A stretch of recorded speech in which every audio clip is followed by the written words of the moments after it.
Welcome to English Moja. Welcome to my channel English Moja. তোমরা কেমন আছো সবাই? আশা করি অনেক ভালো আছো। আজকে আমি তোমাদের জন্য নিয়ে এসেছি সেন্টেন্স কারেকশনের পার্ট 4। আমি ইতিমধ্যে সেন্টেন্স কারেকশনের 3টি ক্লাস নিয়ে ফেলেছি, পার্ট 1, 2 এবং 3। তোমরা যারা এই 3টি ক্লাস মিস করেছো তোমাদের সুবিধার্থে আমি ডান পাশে আই বাটনের লিংকটি দিয়ে দিচ্ছি। সেখানে ক্লিক করে তোমরা ক্লাসগুলো করে ফেলবে এবং তারপরে পার্ট 4 এর ক্লাসটি শুরু করবে, তাহলে তোমাদের জন্য অনেকটা সুবিধা হবে। তো চলো আজকে পার্ট 4 এর ক্লাসটি শুরু করি। আর শুরুতেই থাকছে তোমাদের জন্য একটি বেসিক টেস্ট। তোমরা গেস করো এটা রাইট আনসার কি হতে পারে। Choose the best answer. সঠিক আনসারটা কি হতে পারে? Option A, among my brothers he is the eldest. Option B, of my brothers he is the eldest. Option C, between my brothers he is the eldest. Option D, for my brothers he is the eldest. তো guess করো right answer কি হতে পারে। Right উত্তর হচ্ছে B নাম্বারটা, I mean of my brothers he is the eldest. ওকে, তো এই উত্তরটা আসলে কেন হলো? অ্যামাং কেন হলো না? আমরা তো জানি অনেকের ভেতরে হলে অ্যামাংই হওয়ার কথা, এখানে ব্রাদার্স ছিল, কিন্তু অ্যামাং না হয়ে আসলে কেন আসলে অফ হচ্ছে? এটার জন্য একটু অপেক্ষা করতে হবে, একটু পরে তোমরা অটোমেটিক্যালি বুঝতে পারবে আমার আলোচনার মধ্য দিয়ে। তো চলো আমাদের আজকের মূল আলোচনাটি শুরু করি। আচ্ছা, আজকে আমরা দেখব ফার্স্ট এই problem 31, I mean 31 number problem দিয়ে শুরু করব। তার মানে পার্ট 1, 2 এবং 3 সেন্টেন্স কারেকশনের এই 3টি পার্টে আমি 1 থেকে 30 পর্যন্ত আলোচনা করেছি এবং আজকে আমি শুরু করছি 31 থেকে। তো ফার্স্টেই যেভাবে থাকছে সাজানো সেটি ব্যাপারটা হচ্ছে, ফার্স্টে একটা ইনকারেজ সেন্টেন্স থাকবে এবং তারপরে এটা কেন বা কী কারণে কারেক্ট হলো তার নিচে আমি ব্যাখ্যা দেবো এবং ডান পাশে একটি করে শর্টকাট টেকনিক দেবো। তোমরা সেই শর্টকাট টেকনিকগুলো খাতে নোট করে নেবে। তো প্রথম প্রবলেমটা হচ্ছে এইটা, ইনকারেজ সেন্টেন্সটা তুমি লক্ষ্য করো, he is not as good as his brother. সে ঠিক তার ভাইয়ের মতো অতটা ভালো নয়। এখানে ভুলটা কোথায়? ভুলটা তুমি লক্ষ্য করে দেখো, এখানে অ্যাজ গুড ছিল, এখানে নিচে করা হয়েছে সো গুড, আর পরবর্তীতে অ্যাজ হিজ ব্রাদারের কোনো পরিবর্তন হয়নি। তো আসলে কেন এটা হয়েছে, এটার জন্য একটি শর্টকাট টেকনিক জানা দরকার। আমি টেকনিকটি দিয়ে দিচ্ছি, একটু নোট করে নাও। সেটি হচ্ছে as dot dot as is equal to affirmative sentence, আরেকটি হচ্ছে so dot dot as is equal to negative sentence. তার মানে as dot dot as use করতে হবে অ্যাফার্মেটিভ বাক্যের ক্ষেত্রে, আর so dot dot as use করতে হবে নেগেটিভ বাক্যের ক্ষেত্রে। তুমি লক্ষ্য করে দেখো সেন্টেন্সটা হচ্ছে not, I mean negative sentence. তো যেহেতু নেগেটিভ, সেক্ষেত্রে কিন্তু আমি অবশ্যই অ্যাজ ডট ডট অ্যাজ নিতে পারবো না, আমাকে নিতে হবে সো ডট ডট অ্যাজ। এই জন্য এইটা রাইট উত্তর হয়েছে নিচেরটা, I mean he is not so good as his brother. যদি অনেকে বলে থাকে যে সো অ্যাজ বা হচ্ছে অ্যাজ ডট ডট অ্যাজ, এটার মধ্যে আসলে তেমন কোনো ভিন্নতা নেই। হ্যাঁ, এটা নর্মালি ট্রান্সফরমেশনের ক্ষেত্রে কোনো ভিন্নতা নেই বা অতটা ভুল ধরা হয় না, তবে যদি এটা অ্যাডমিশন টেস্টের ক্ষেত্রে আসে খুবই সূক্ষ্মভাবে এই জিনিসটা লক্ষ্য করা হয়। তো তোমরা এই শর্টকাটটি অবশ্যই মনে রাখবে, তাহলে আশা করি ব্যাপারটা সলভ হয়ে যাবে। এবার চলো আমরা দেখব প্রবলেম 32। ইনকারেক্ট সেন্টেন্সটা দেখো, সেটা হচ্ছে this is the most unique opportunity. তো ভুলটা কি হয়েছে দেখো, নিচে কারেকশনে দেওয়া রয়েছে this is a unique opportunity. তো কেন আসলে আমরা দ্য মোস্ট করিনি, শুধুমাত্র এ ইউনিকটা করেছি? এইটার পেছনে একটি কারণ আছে, এটা শর্টকাটটা একটু দিয়ে দিচ্ছি, একটু নোট করে নাও। শর্টকাটের ভিতরে দেখো অনেকগুলো শব্দ আছে, absolute, supreme, excellent, perfect, unique, eternal, extreme, preferable, to, I mean প্রেফারেবলের পরে সাধারণত টু থাকে। এরপর হচ্ছে ইউনিভার্সাল, রাউন্ড, স্কোয়ার, ইকুয়াল, ইজিক্যাল to, no comparative, no superlative. তার মানে এই শব্দগুলো যেগুলো তোমাদেরকে আমি এখন শোনালাম, এই শব্দগুলো কখনো কম্পারেটিভ আর সুপারলেটিভ ফর্মে আলাদা করে তৈরি করতে হয় না, কেননা এরা মূলত নিজেরাই কিন্তু সুপারলেটিভ ফর্ম। সো আলাদা করে সুপারলেটিভের কোনো বৈশিষ্ট্য যুক্ত করা যাবে না। তুমি দেখো আমি যে শর্টকাট টেকনিকটি দিলাম তার ভিতরে কিন্তু ইউনিক শব্দটি ছিল। সো ইউনিক শব্দটি অবশ্যই হচ্ছে নিজেই সুপারলেটিভ ফর্ম। সো আলাদা করে সুপারলেটিভের কোনো বৈশিষ্ট্য যুক্ত করা যাবে না। এই যে মোস্ট শব্দটি সুপারলেটিভের বৈশিষ্ট্য, এটা ব্যবহার করা আমার ভুল হয়েছে। আর দা তো অবশ্যই হবে না, কারণ যেটা সুপারলেটিভের বৈশিষ্ট্য আলাদা করে যুক্ত করতে পারছি না, সেখানে তো দা ব্যবহার করার দরকার নেই। সো সিম্পলি কথাটা এরকম হবে, this is a unique opportunity. তার মানে আমি শর্টকাটে যে ওয়ার্ডগুলো কথা বললাম, এই ওয়ার্ডগুলো তোমরা যদি কোথাও পাও, তবে এর আগে কখনোই কোনো অ্যাডজেক্টিভের বৈশিষ্ট্য যুক্ত করতে পারবে না। অর্থাৎ তুমি ইচ্ছা করলে মোর ব্যবহার করতে পারবে না, মোস্ট ব্যবহার করতে পারবে না, অর্থাৎ শুধু শুধু ওই শব্দগুলো এসে যাবে। যেটাতে শুধু শুধু ওই শব্দটা এসে যাবে সেটাই হচ্ছে রাইট উত্তর। সেন্টেন্স কারেকশনের ক্ষেত্রে তোমরা এই ব্যাপারটি লক্ষ্য করবে। আশা করি বুঝতে পেরেছো। এবার চলো আমরা দেখব প্রবলেম 33। আচ্ছা, এই হচ্ছে প্রবলেম 33। ইনকারেক্ট সেন্টেন্সটি দেখো, অ্যামাং মাই ব্রাদার্স, আমার ভাইগুলোর মধ্যে হি ইজ দ্য এল্ডেস্ট, সেই হচ্ছে বয়সে বড়। তুমি লক্ষ্য করে দেখো এই সেন্টেন্সটি কিন্তু আমি প্রথমে দিয়েছিলাম, প্রথমে এই এমসিকিউটা দিয়ে আমি আমার আজকে আলোচনাটি শুরু করেছিলাম। এমসিকিউটি হচ্ছে এটা, যেটা তোমরা দেখতে পাচ্ছ। এখানে রাইট উত্তরের ক্ষেত্রে কিন্তু আমি চুজ করেছিলাম of my brothers he is the eldest. তো এখন বোঝানোর পালা আসলে অ্যামাং না হয়ে কেন আসলে অফ হচ্ছে। তোমরা এমনিতেই অনেকে জানো যে বিটুইন হচ্ছে দুইয়ের মধ্যে আর অ্যামাং হচ্ছে অনেকের মধ্যে। তুমি লক্ষ্য করে দেখো অ্যামাং মাই ব্রাদার্স, আমার ভাইগুলোর মধ্যে, তো নর্মালি তো ভাইগুলো মানে অনেক, তাহলে তো সেখানে অ্যামাংই হওয়ার কথা ছিল, তাই না? কিন্তু অ্যামাং না হয়ে সেখানে আমি অফ নিচ্ছি। এই অফ নেওয়ার পেছনে একটা বিশেষ কারণ আছে এবং সেই শর্টকাটটি হচ্ছে এটা, of is equal to superlative sentence. তার মানে যদি কোনো সেন্টেন্সটি হয় সুপারলেটিভ, তাহলে সেই সেন্টেন্সে অ্যামাং এর পরিবর্তে তোমাকে ব্যবহার করতে হবে অফ। তুমি লক্ষ্য করে দেখো of my brothers he is the eldest, এই যে এল্ডেস্টটা কি, এটা কিন্তু সুপারলেটিভ ফর্ম। তো যদি সুপারলেটিভ ফর্ম থাকে সেখানে আমি অ্যামাং ব্যবহার করতে পারবো না, সেই ক্ষেত্রে আমাকে অফ ইউজ করতে হবে। কিন্তু সেন্টেন্সটি যদি এরকম হতো যে among my brothers I like him very much, যদি সেন্টেন্সটি এইরকম হতো সেক্ষেত্রে তুমি অবশ্যই অ্যামাং ইউজ করতে পারতে। কিন্তু যখনই সেন্টেন্সের শেষের দিকে ডান পাশে তুমি কোনো সুপারলেটিভ ফর্ম দেখবে অ্যাডজেক্টিভে, তখন সেখানে তোমাকে অ্যামাং এর পরিবর্তে অফ ইউজ করতে হবে, যতই সেখানে দুইয়ের অধিক বোঝাক না কেন।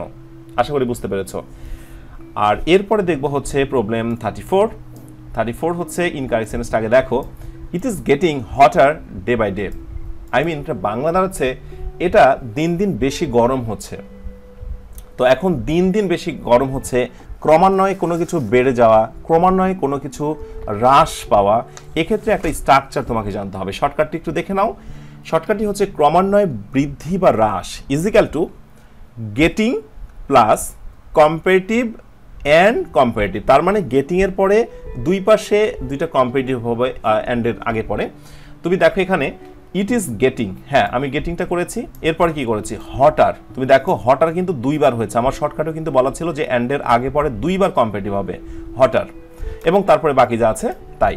এভাবে কোনো কিছু ক্রমান্বয়ে বেড়ে যাওয়া বা কমে যাওয়ার ক্ষেত্রে আমরা যে অ্যাডজেক্টিভটি ইউজ করব সেটি কম্পারেটিভ ফর্ম করব এবং সেটা করব দুইবার, এবং তার আগে অবশ্যই কি লাগাবো, গেটিং লাগাবো। আই হোপ তোমরা বুঝতে পেরেছ। এরপর চলো দেখি প্রবলেম 35। প্রবলেম 35 ইনকারেক্ট সেন্টেন্সটি দেখো, English is not easy to be learned. English শেখা খুব বেশি সহজ নয়। কাউকে যদি এই সেন্টেন্সটি দিয়ে জিজ্ঞাসা করা হয় সেন্টেন্সটি কি ঠিক আছে না ভুল আছে, তো অনেকেই বলবে সেন্টেন্সটি ঠিক আছে, অনেকেই বলবে এটা প্যাসিভ ভয়েস হয়েছে, টু বি প্লাস ভার্বের পাস্ট পার্টিসিপল, কিন্তু আসলে সেন্টেন্সটি ভুল।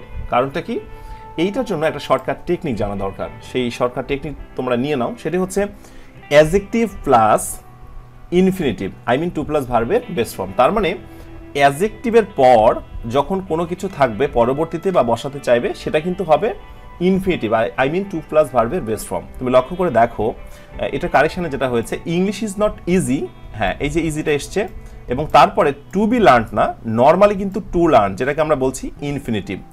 সো এখান থেকে যে বিষয়টা আমি শর্টকাটে ক্লিয়ার করব, অ্যাডজেক্টিভের পরে জাস্ট ইনফিনিটিভ হবে, কোনো অতিরিক্ত আর কিছু নিয়ে আসা যাবে না। এরপর চলো দেখি প্রবলেম 36। ইনকারেক্ট সেন্টেন্সটি দেখো, he is the eldest man in the village. সে হচ্ছে এই গ্রামের ভিতরে সবচাইতে বয়স্ক একজন মানুষ। তো কারেকশনের ক্ষেত্রে কি করা হয়েছে, হি is the oldest man in the village, গ্রামের ভিতরে সেই সবচাইতে বয়স্ক মানুষ। এখানে আসলে এল্ডেস্ট আর ওল্ডেস্টের মধ্যে একটা কনফিউশন আমাদের থেকে যায়। তো আসলে আমরা কোথায় এল্ডার এল্ডেস্ট আর কোথায় ওল্ডার ওল্ডেস্ট ইউজ করবো, এটার জন্য একটি শর্টকাট টেকনিক দিয়ে দিচ্ছি। সেটি হচ্ছে এল্ডার স্ল্যাশ এল্ডেস্ট। তার মানে এল্ডার এই কম্পারেটিভ বা এল্ডেস্ট এই সুপারলেটিভটি ব্যবহার করব বয়সে বড় অবশ্যই এই ক্ষেত্রে, তবে এটা হতে হবে এক পরিবার ভুক্ত, ব্লাড কানেক্টেড, একটা রক্তের সম্পর্ক থাকবে, এরকম ক্ষেত্রে আমরা এই এল্ডার বা এল্ডেস্ট ইউজ করব। আর অন্যদিকে ওল্ডার বা ওল্ডেস্ট ইজিক্যাল টু হচ্ছে এটাও বয়সে বড়, তবে হচ্ছে এক পরিবারভুক্ত না, তার মানে পরিবারের বাইরে হলে আমরা হচ্ছে ওল্ডার বা ওল্ডেস্ট ইউজ করব। এবার তুমি লক্ষ্য করে দেখো, সে গ্রামের ভেতরে সবচাইতে বয়সে বড়। আমি কি বলেছি যে সে আমার ভাই, আমার ভাইটি গ্রামের ভেতরে সবচাইতে বড়, আমি কিন্তু আমার বা আমাদের ফ্যামিলির এরকম কোনো কিছু উল্লেখ করিনি। তো যেহেতু উল্লেখ করিনি তাহলে ব্যাপারটা কি দাঁড়াচ্ছে, এটা এক পরিবারভুক্ত না। দেখো এক পরিবারভুক্ত না হলে কিন্তু আমরা ব্যবহার করব ওল্ডার বা ওল্ডেস্ট, এবং সেই জন্য হি ইজ দ্য ওল্ডেস্ট করেছি এল্ডেস্টের পরিবর্তে। কিন্তু যদি এই সেন্সটা এরকম হতো যে he is my eldest man বা এল্ডেস্ট ব্রাদার, যদি এরকম কোনো বিষয় বলি হি ইজ মাই, যদি মাই কথাটি আমার কথাটি উল্লেখ করি তাহলে কিন্তু সেখানে আবার এল্ডেস্ট হয়ে যাবে। তার মানে শর্টকাটে আমি আরেকটি বিষয় ক্লিয়ার করতে পারি, সেটা হচ্ছে যদি তোমরা কখনো দেখতে পাও আই, মাই, মাইন এই জাতীয় শব্দ বা কোনো সেন্টেন্সের ভেতরে এই জাতীয় শব্দ, তাহলে সেখানে তুমি ইউজ করবে এল্ডার বা এল্ডেস্ট।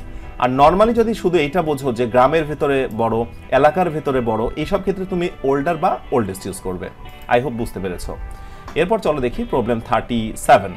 ইনকারেক্ট সেন্টেন্সটি দেখো, this is your first duty, এটা হচ্ছে তোমার প্রথম ডিউটি।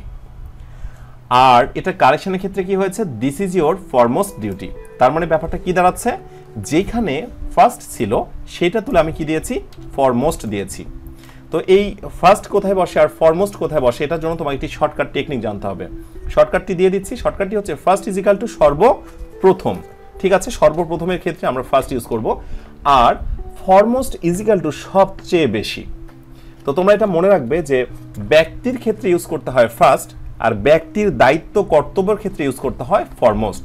তুমি এখানে লক্ষ্য করে দেখো, this is your first duty, আমি কিন্তু ব্যক্তিকে প্রাধান্য দিচ্ছি না, তার ডিউটিকে প্রাধান্য দিচ্ছি। সো যখনই তুমি ব্যক্তির কাজকে প্রাধান্য দেবে সেখানে তুমি ফার্স্ট শব্দটি ইউজ করবে না, সেখানে তুমি ইউজ করবে ফরমোস্ট। সেই জন্য কিন্তু এখানে ফার্স্টের পরিবর্তে ফরমোস্ট হয়েছে। কিন্তু আমি যদি এরকম সেন্টেন্স বলতাম যে হি is the first boy in the class, তখন কিন্তু হিকে আমি প্রাধান্য দিচ্ছি, ব্যক্তিকেই প্রাধান্য দিচ্ছি, তখন কিন্তু আমি ফার্স্ট ইউজ করব। আই হোপ তোমরা বুঝতে পেরেছো। ওকে, এবার দেখবো হচ্ছে আমরা প্রবলেম 38। ইনকারেক্ট সেন্টেন্সটি দেখো, সেটা হচ্ছে I am very interested in reading news paper, আমি পত্রিকা পড়তে খুবই আগ্রহী। এখন কারেক্টের ক্ষেত্রে যেটা করা হয়েছে, I am much interested in reading newspaper. পরিবর্তনটা কি হয়েছে, এখানে ছিল ভেরি, আর কারেক্টের ক্ষেত্রে হয়েছে মাস।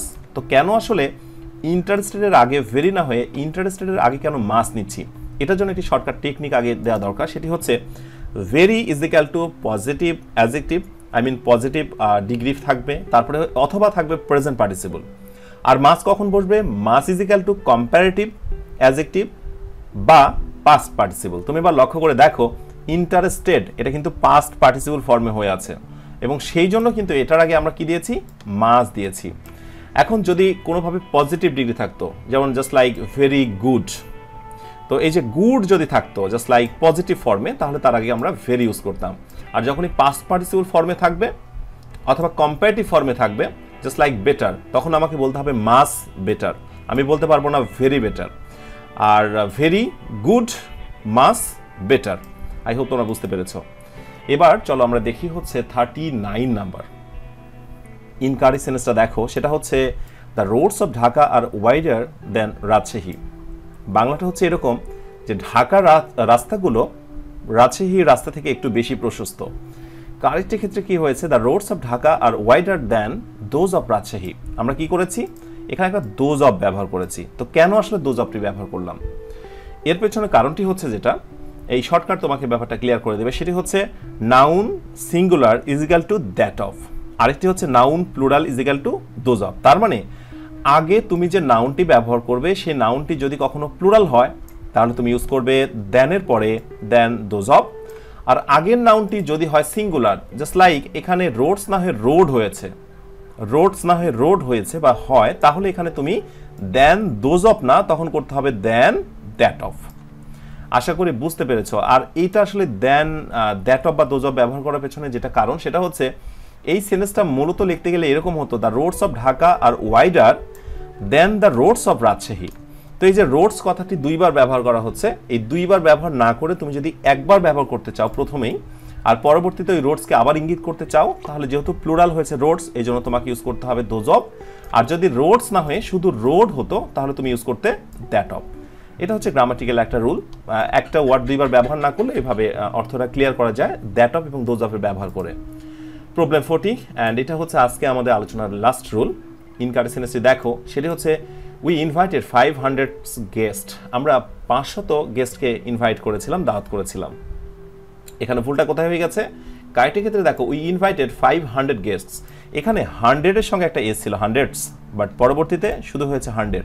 তো কেন, আসলে এটার জন্য 100, 1000, লাখ এই যে জাতীয় শব্দগুলো, এটার জন্য একটি শর্টকাট স্ট্রাকচার আছে, সেটি হচ্ছে সুনির্দিষ্ট সংখ্যা ইজ ইকাল টু, সুনির্দিষ্ট সংখ্যা হলে এখানে 100 থাকবে, 1000 থাকবে, লাখ থাকবে, করোড় থাকবে, মিলিয়ন, বিলিয়ন।